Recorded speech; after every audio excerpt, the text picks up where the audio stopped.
Hello guys, good to see you again on this channel.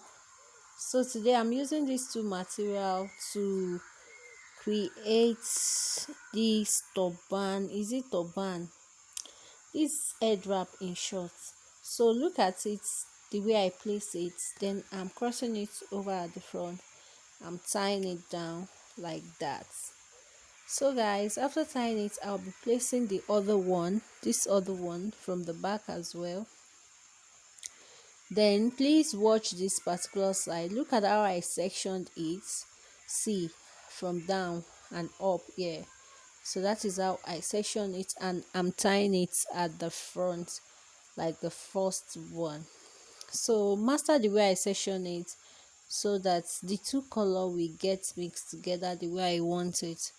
So guys, I'll be twisting the both ends now. So watch the way I twist it.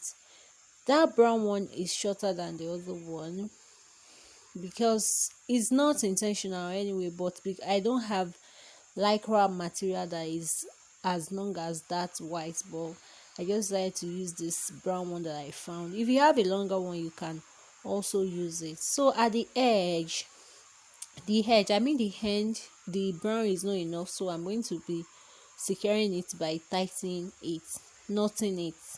So that is what I'm doing there, which I will also be doing it to the other side.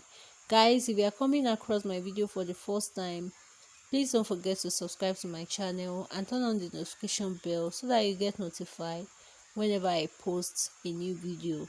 And if you are a returning subscriber, thanks for always stopping by to watch my video. I do appreciate you guys. Thanks for your love. I love you so much. Mwah. Okay, let's continue. So I'm still on it, twisting and twisting. Guys, just focus your eyes, watch and watch. If you can't get it first time, watch again, and if you try, you are going to get it. Guys, keep on watching and learn.